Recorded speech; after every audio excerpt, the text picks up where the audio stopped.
अस्सलाम वालेकुम नाज़रीन, मैं हूं शेख अहमद अली, आप देख रहे हैं क्राइम टुडे न्यूज़। नाज़रीन, Student Islamic Organisation of India Telangana state की जानिब से एक प्रेस कॉन्फ्रेंस की गई और ये प्रेस कॉन्फ्रेंस का मतलब यही था कि एजुकेशन को लेकर कोई खास स्कीमात और खास तवज्जो नहीं दी जा रही है। इस पर जोर डाला गया कि खास तौर पर माइनॉरिटीज और मुसलमानों को नजरअंदाज किया जा रहा है और जिस तरह से एजुकेशन मिनिस्टर सविता रेड्डी बातें तो बड़ी बड़ी करते हैं लेकिन अमली तौर पर कुछ नहीं काम करते और के चंद्रशेखर राव का तो हाल वही है और मुस्लिम लीडरों का क्या कहना, वो तो कुछ नहीं कहते, सिर्फ नाम के मुसलमान लीडर हैं। तो बहरहाल ये तमाम चीज़ों को लेकर इन्होंने एक फिक्र जताई और कहा कि आगे चल के मुस्तकबिल में जो मुस्लिम माइनॉरिटीज जो लोग हैं, जो लड़के लड़कियां हैं, उनको जो पढ़ना है इस पर तवज्जो दें और अच्छा इनके लिए स्कीमात निकाले तेलंगाना में ताकि ये अच्छी पढ़ाई पढ़ सके। तकीयुर रहमान की ये रिपोर्ट देखिए।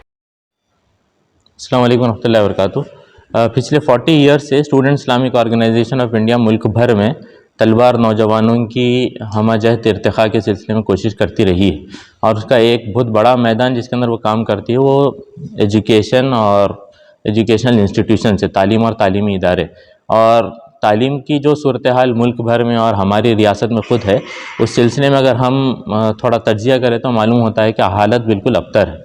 जहाँ पर जीडीपी का जो प्रपोज्ड बजट होता है उसके अंदर पिछले सालों में इजाफा होता रहा है, मगर जो परसेंटेज एक्सपेंडिचर एजुकेशन के अंदर होता है उसके अंदर काफ़ी कमी हुई है और ये चीज़ खुद बताती है कि एजुकेशन के सिलसिले में क्या सूरत हाल हमारे रियासत के अंदर पाई जाती है, कितना सीरियस उसको हम लेते हैं।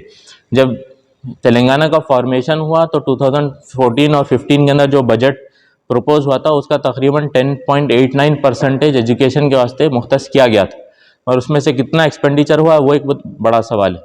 जो एलोकेट हुआ था वो एलोकेशन में ही हम देखते हैं कि उसको आप पिछले साल के फाइनेंशियल ईयर से अगर कंपेयर करें तो वो 10.89 कम होते हुए 5.97 तक आता है, यानी ऑलमोस्ट 50% एलोकेशन के अंदर कमी आई है। जबकि जितने कमीशन एजुकेशन के सिलसिले में ख़ासतौर से इंडिया के अंदर गवर्नमेंट ने फॉर्म की हैं, ख़ासतौर से खुटारी कमीशन वगैरह है, तो वो लोग जो प्रपोज करते हैं कि यहाँ की जो सूरत हाल है उसके हिसाब से कितना परसेंटेज प्रपोज होना है और उसके करीब तक भी आज तक कोई गवर्नमेंट नहीं पहुँची है।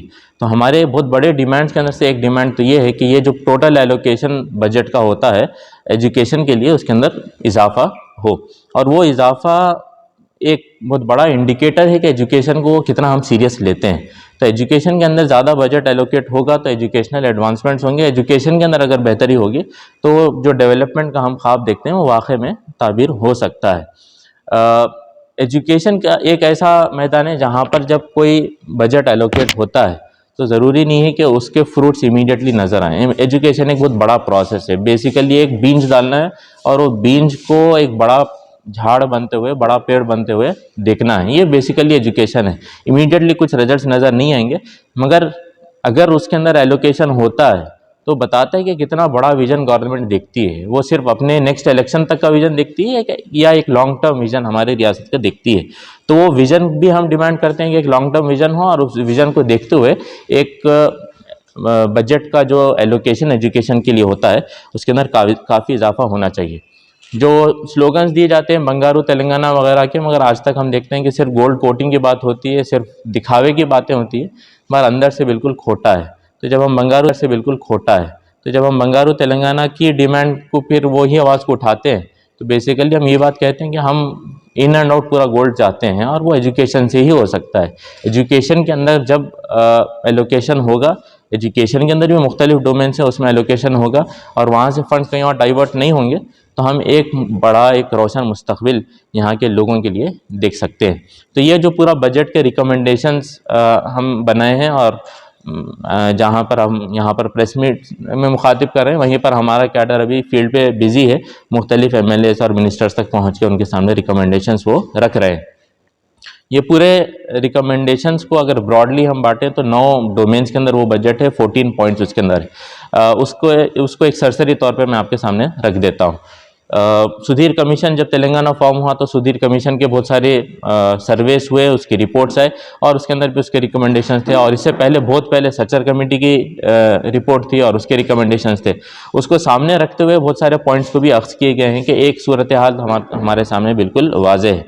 उस सूरत हाल को सामने रखते हुए कुछ ऐसे चीज़ें हैं जिसको बाज़ाब्ता अभी एजुकेशन के बजट के अंदर और तेलंगाना के ये फाइनेंशियल ईयर के बजट के अंदर बिल्कुल शामिल होना चाहिए। सोशियो इकोनॉमिक और एजुकेशनल जो बैकवर्डनेस अभी कम्युनिटी की है उसको अगर दूर करना है तो एक तो बहुत इंपॉर्टेंट चीज़ जो है बजट के अंदर एक सब प्लान बाज़ाब्ता मुस्लिम कम्युनिटी के अपलिफ्टमेंट के वास्ते होना है, और ख़ास तौर से उसके अंदर एजुकेशन एक बहुत बड़ा डोमेन है। और वो पूरे कमीशन के आप रिकमेंडेशंस को अगर देखेंगे तो वो रिकमेंडेशंस के अंदर एक बहुत बड़ा हिस्सा एजुकेशनल इंस्टीट्यूशंस को ऐसे एरियाज़ में क़ायम करना जहाँ पे पॉपुलेशन बैकवर्ड कम्युनिटीज़ की ज़्यादा हो, ताकि वो इजीली एजुकेशन को हासिल कर सके, एक्सेसिबिलिटी ऑफ एजुकेशन बढ़ सके। और ये सब प्लान की जब हम डिमांड करते हैं तो सब प्लान के अंदर और भी ऐसे बहुत सारे इदारे अभी माइनॉरिटीज़ के लिए चल रहे हैं। टिमरीज एक बहुत बड़ा एग्जाम्पल हमारे सामने है, और हम देखते हैं कि वो सब प्लान के तहत नहीं बल्कि कुछ फंड्स एलोकेट होते हैं और वो पूरा उसके अंदर खर्च नहीं होते हैं, या मुस्लिम स्कॉलरशिप्स के लिए जितना एलोकेट होता है वो कहीं ना कहीं फिर डाइवर्ट होते हैं। हम सब प्लान की इसीलिए डिमांड करते हैं कि एक एलोकेशन होता है और वो उसका भरपूर इस्तेमाल हो मुस्लिम कम्युनिटी के अपलिफ्टमेंट के लिए, उसके एग्जीक्यूशन के लिए रिकमेंडेशन के अंदर। और एक बात हम ये भी ऐड किए हैं कि डिस्ट्रिक्ट लेवल मुस्लिम डेवलपमेंट बोर्ड्स अगर बने तो वो फंड्स का एलोकेशन बराबर तरीके से एग्जीक्यूट हो पा रहा है या नहीं हो रहा है, कहाँ पर लैकिंग रह रही है, वो सारी चीज़ें भी हमारे सामने आएंगी। और पूरे जो एलोकेटेड फंड्स हैं उसको डिस्ट्रिक्ट लेवल तक पहुँचाकर ग्राउंड तक हम उसको इम्प्लीमेंट करवा सकते हैं। ये हमारे एक डिमांड है।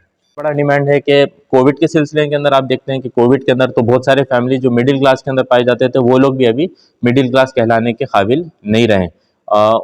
तो ये सूरत हाल को सामने रखते हुए एक बहुत बड़ा डिमांड हमारा ये भी कि स्कॉलरशिप के जो फंड्स होते हैं उसके अंदर तो इजाफा होना ही है। जो पर स्टूडेंट स्कॉलरशिप दी जाती थी वो पर स्टूडेंट जितना स्कॉलरशिप का अमाउंट था उसमें भी इजाफा हो, और उसके साथ साथ कोविड के वजह से जितने फैमिलीज मुतासिर हुए हैं उसकी वजह से एक बहुत बड़ी नीड ये पाई जाती है कि जो मिनिमम इनकम है जिसके ऊपर स्कॉलरशिप दी जाती है उसको थोड़ा बढ़ाया जाए, ताकि वो फैमिली जो कोविड में मुतासिर हुए हैं वो भी स्कॉलरशिप से फ़ायदा उठा पाए। इसके अलावा हॉस्टल्स के सिलसिले में दो रिकमेंडेशंस हैं। एक तो बीसी वेलफेयर हॉस्टल्स डिस्ट्रिक्ट्स में पाए जाते हैं, एक बहुत बड़ा वेलकम स्टेप गवर्नमेंट का था कि वो हॉस्टल्स बनाई, और वो हॉस्टल्स का जब रिव्यू हमारा कैडर ग्राउंड पे करता है तो मालूम होता है कि वो हॉस्टल्स की सूरत हाल बहुत ही ज़्यादा ख़राब है। उसको डेवलप करने के सिलसिले में गवर्नमेंट को कोशिश करना चाहिए, खास फंड्स एलोकेट हों। डिस्ट्रिक्ट्स की तादाद के अंदर इजाफा हुआ है तो हर डिस्ट्रिक्ट के अंदर हर डिस्ट्रिक्ट हेडक्वार्टर के अंदर नए हॉस्टल्स बनाए जाएँ, ये एक डिमांड है। उसके साथ साथ बॉयज़ और गर्ल्स के लिए अलग अलग मुस्लिम माइनॉरिटी हॉस्टल्स की भी हम मांग करते हैं। उसकी एक अहम वजह यह है कि हम देखते हैं कि सुधीर कमीशन की रिपोर्ट अगेन ये बताती है कि बहुत ज़्यादा माइग्रेशन कम्युनिटी के अंदर पाया जाता है, और एक अहम वजह हम समझ सकते हैं कि वो एजुकेशन के लिए लोग अर्बन एरियाज़ को एजुकेशन के लिए आते हैं। उस एजुकेशन प्रोसेस को आसान बनाने के लिए एक अहम ज़रूरत यह है कि उनके लिए हॉस्टल्स फराहम हो ताकि वो बिल्कुल आसानी के साथ अपनी तालीम हासिल कर सकें। उसके साथ साथ यूनिवर्सिटीज़ के सिलसिले में 3-4 हमारे डिमांड्स हैं। हर डिस्ट्रिक्ट के अंदर स्टेट यूनिवर्सिटी जब कायम होगी तो ये जो माइग्रेशन का इशू है वो भी हल होगा, और जो परसेंटेज अभी पीजी के अंदर हमारे स्टेट के अंदर पाया जाता है, और रिपोर्ट्स ये बताती हैं कि नॉट जस्ट मुस्लिम कम्युनिटी बल्कि जितने सोशियो रिलीजियस कम्युनिटीज़ तेलंगाना में पाए जाते हैं उनका जो परसेंटेज पॉपुलेशन है जो पीजी तक पहुंचता है वो 5% से ज़्यादा नहीं है। कुछ हैं जो 4% हैं और कुछ हैं जो सिर्फ 2% तक उनके लोग पीजी तक पहुंचते हैं। एक अहम वजह यह है कि यूनिवर्सिटीज़ हर डिस्ट्रिक्ट में पाए नहीं जाते हैं और माइग्रेशन एक बहुत बड़ा हिंड्रेंस बनता है। तो हम ये चाहते हैं कि हर डिस्ट्रिक्ट हेडक्वार्टर के अंदर एक स्टेट यूनिवर्सिटी बने, और वो स्टेट यूनिवर्सिटी ऐसा ना हो कि सिर्फ एक ढांचा हो, बल्कि ऑलरेडी जो एग्जिस्टिंग यूनिवर्सिटीज़ हैं वहाँ पर भी बहुत सारे अभी तक सीट्स फिल करना बाकी है। वहाँ पर भी जो फैकल्टीज़ हैं उनको भी अभी तक रिक्रूट करना बाकी है, वो भी पूरा हो और नई यूनिवर्सिटीज़ कायम हो, ताकि एक इल्म का तालीम का माहौल डिस्ट्रिक्ट के अंदर आम हो, लोग सिर्फ ग्रेजुएशन तक महदूद ना हो जाएं बल्कि पीजी तक जाने का भी वो ख्वाब देख सकें। उस सिलसिले में यूनिवर्सिटीज़ वहाँ पर कायम होना चाहिए। जितने ज़्यादा खास तौर से नहीं बल्कि सोशियो रिलीजियस कम्युनिटी का जो कैटेगरी का जो जिक्र हमको कमीशन की रिपोर्ट में मिलता है, कुछ ऐसे कैटेगरीज हैं मज़हब के नाम पे दस्तूर में है क्या, मज़हब के नाम पे जो सोशल बैकग्राउंड के नाम के ऊपर सब प्लान्स दस्तूर बताता है। हिंदू सिख ईसाई के बजट देना चाहिए, सिर्फ रिलीजियस कम्युनिटी के नाम पे नहीं बल्कि सोशियो रिलीजियस बैकग्राउंड दस्तूर कहता है। तो उसके अंदर मज़हब भी आता है। मज़हब सिर्फ एक बाउंड्री नहीं है, एक सोशल कम्युनिटी है, उसके अंदर मुस्लिम भी एक सोशल कम्युनिटी है। और जिस तरीके से SC ST के लिए सब प्लान होता है, उसी तरीके से अभी जो सूरत हाल है उसको सामने रखते हुए एक सब प्लान की ज़रूरत महसूस होती है, क्योंकि फंड एलोकेट तो होता है, माइनॉरिटी के नाम पे एलोकेट होता है, और जब पूरा यूज़ नहीं होता है, जब डाइवर्ट होता है। और सब प्लान का एक बहुत बड़ा फायदा ये है कि उसकी वजह से डाइवर्सिफिकेशन ऑफ फंड्स नहीं होता। जहाँ पे एलोकेट होते हैं वहाँ पे गवर्नमेंट मजबूर होती है कि वहाँ पर वो खर्च करे। तो एलोकेशन होना सिर्फ खुशखबरी नहीं होती, बल्कि सब प्लान के अंदर आने से ये हमको ना गारंटी मिलती है कि यहाँ पर ज़रूर अब गवर्नमेंट को खर्च करना ही है। तो वो एक गारंटी हमको सब प्लान के ज़रिए से मिलती है। तो सिर्फ मिनिस्टरों को मिलकर आप ये नुमाइंदगी कर चुके हैं जी, अब तक कितने मिनिस्टरों को मिनिस्टर कितने MLA से मिलकर आप ये जो बजट अभी तो एज सच कोई नंबर हमारे पास नहीं है। जैसे हमारी प्रेस मीट चल रही है, सुबह से हमारे कैडर्स अपॉइंटमेंट्स लेने में डिस्ट्रिक्ट्स के अंदर MLAs के पास पहुंचने में ही लगे हुए हैं। तो एज सच तो अभी नंबर नहीं है। दोपहर तक हमको कितने मुलाकातें हुई हैं उसका एक नंबर आ जाएगा। पिछले साल के बजट से मुलाकात नहीं हुई। चल रही है, अपॉइंटमेंट्स पेंडिंग है जी, बजट है परसों बिल्कुल जी जी। कल ने परसों पेश होना है जो है वो तय से रिकमेंडेशंस ऑलरेडी हरीश राव तक पहुंच चुके थे मिनिस्टर के पास, दीगर MLAs के पास अभी पहुंचना बाकी है। आपका वो पिछले साल के बजट के अंदर जितना एक्सपेंडिचर एजुकेशन का हुआ वो जस्ट 6.8%, यानी पूरे बजट के अंदर सिर्फ इतना ही परसेंटेज सिर्फ एजुकेशन के ऊपर खर्च हुआ, कितना जब होना चाहिए वो है? 12% तो कम से कम होना चाहिए। और जितने रिकमेंडेशंस हम दिए हैं वो जो डोमेन्स के अंदर है, और वो पूरे डोमेन्स के अंदर अगर एलोकेशन होगा तो 12 to 15% एलोकेशन खास एजुकेशन के लिए ही होगा। अगर ये आप सालाना बजट जो तैयार होता है दिसंबर जनवरी से ऐसा नहीं है कि सिर्फ अभी कितना इसमें डिमांड कर रहे हैं कि बजट कितना होना चाहिए टोटल बजट एलोकेशन कितना मुस्लिम सब प्लान के लिए कितना होगा, तालीम के लिए कितना बजट, नहीं, ये जितने आए हैं जो भी बजट जी जी डिमांड कर रहे हैं कितना होना चाहिए 12 to 15% एजुकेशन के लिए होना चाहिए। उसके अंदर ये पूरे डोमेन्स है जिसके अंदर वो पूरा डिवाइड होगा 12 to 15। जी।